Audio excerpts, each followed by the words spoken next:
They all saw it, a true eyewitness account of the aerial school encounter. Picture a September morning. The sky over rural Zimbabwe is bright and cloudless, the kind of morning that feels ordinary, safe, predictable. 62 children, ages 6 to 12, pour out of the classrooms at aerial school in the small town of Rua, about 14 miles outside the capital of Harare. It is morning recess, and the teachers are inside holding a faculty meeting. The children are on their own. For a few minutes, everything's normal. Then something catches a child's eye. Above the scrubland just beyond the school's boundary fence, something silver appears in the sky. It moves strangely, not like a plane, not like a bird. It descends, slowly at first, and then faster, dropping behind the patch of thorn trees at the edge of the school grounds. The children stop playing. Within seconds, dozens of them are running towards the fence to get a better look. Within seconds, dozens of them are running towards the fence to get a better look. And what they see on the other side of that fence, in a rocky field surrounded by brush, will stay with them for the rest of their lives. A craft silver, disc-shaped, smooth, with no visible seams or propulsion, roughly the size of a large car, sitting motionless on the ground. Not animals, not humans, small beings roughly 4 feet tall, dressed entirely in black, with skin described as dark and leathery. Their heads were large, just proportionately large, and their eyes were enormous. Black almond-shaped eyes that stretch across their faces, no visible whites. The children described them as being the most unsettling thing about this encounter. Not frightening in a way a monster is frightening, but deeply, inexplicably wrong. Looking at something your brain was never designed to process. One of the figures moved toward the fence line, toward the children. Some of them stood frozen, others turned and ran, screaming back towards the school building. The ones who stayed, the ones who couldn't make themselves look away, said what happened next was the strangest thing of all. The being looked at them, and without opening his mouth, without making a sound whatsoever, it communicated. The children who experienced the moment struggled to explain it in their own words. These were 6, 8, 10-year-old kids, but across dozens of separate interviews, they all described the same thing.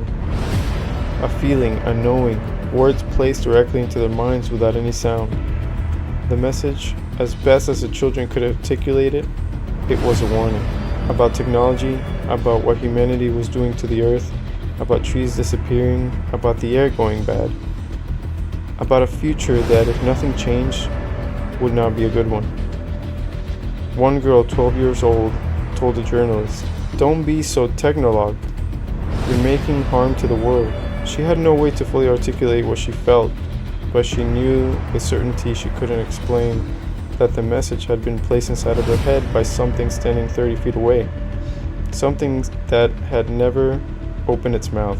Then as quickly as it arrived, the craft lifted silently, no roar of engines, no exhaust. It rose above the tree line and vanished from sight. The entire encounter lasted, by the children's estimate, 15 minutes. 15 minutes that would divide their lives into before and after. The children ran back into the school in tears. Some were hyperventilating. One girl was sick. The teachers who had been inside during the encounter were at first skeptical. They heard no sound, they've seen nothing. But the children would not be calmed, and there were 62 of them. Word spread quickly. The school's headmistress, along with parents and local officials, began reaching out within days. Cynthia Hind, a respected UFO researcher and journalist based in Zimbabwe, arrived to the school. She interviewed the children in a small group and asked them each independently to draw what they had seen. The drawings matched across different ages, different cultural backgrounds, different languages. The children produced the same images: disc-shaped craft, large heads, enormous eyes. Hind was shaken. She told the colleagues she had never encountered anything like this in years of research. But the investigation was only beginning. The BBC dispatched their Zimbabwe correspondent, Tim Leach, to cover the story. Leach was a seasoned journalist, had covered wars, had reported conflict zones. He had seen things most people should never see. After interviewing the children at Ariel School, he said this: "I could handle war zones, but I could not handle this." That November, 2 months after the encounter, Harvard University sent one of its own, Dr. John Mack, a Pulitzer Prize-winning psychiatrist, one of the most credentialed minds in this field. He flew to Zimbabwe to interview the children himself. He sat with them for hours. He applied every clinical tool he had to assess their credibility. His conclusion? The children we talked were clearly talking about a phenomenon that occurred in physical reality. The stories were consistent, and the way they talked about it left virtually no question in our minds that what they experienced was just about what they said happened. 4 decades later, those children are adults now, in their 30s and 40s. They've built lives, careers, families, memories, but no one of the witnesses who stood at that fence in 1994 has forgotten what they saw. Some have spoken publicly about it. One woman says that to this day, she can feel when something is returning to the atmosphere, a sense she cannot explain and has never lost. Another former student, Emily Trim, became a painter. She has spent years creating large-scale canvases depicting what she saw that morning. The figures, the eyes, the feel, the craft. She describes the paintings as a manifestation of the messages she received, a way of processing something she was given but no framework for. She was 8 years old when it happened, and when reporters ask her if she's certain, really certain, that she remembers what actually had occurred, she doesn't hesitate. "I know what I saw," she says. 62 children saw it. 62 separate accounts, gathered independently, describing the same craft, the same beings, the same message. Documented by a BBC correspondent, investigated by a Harvard psychiatrist, corroborated by local researchers, by parents, teachers who saw the children's state when they came running back inside, and yet no official explanation has ever been provided. No aircraft was reported in that airspace. No meteorological event accounts for what they had seen.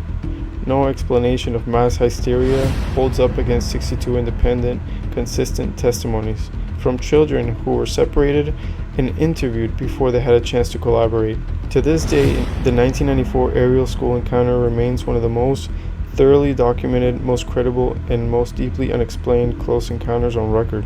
Researcher Jerome Clark, who has spent decades cataloging, analyzing UFO cases worldwide, called the Ariel School incident the most remarkable close encounter of third kind in the entire 1990s. Not because of the craft, not because of the beings, because of the message.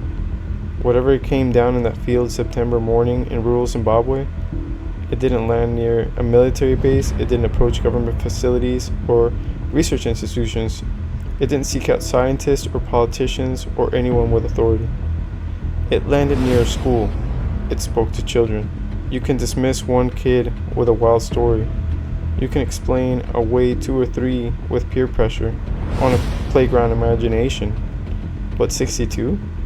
At some point, the question is no longer whether we believe the children. The question becomes, why are we not listening to what they were told?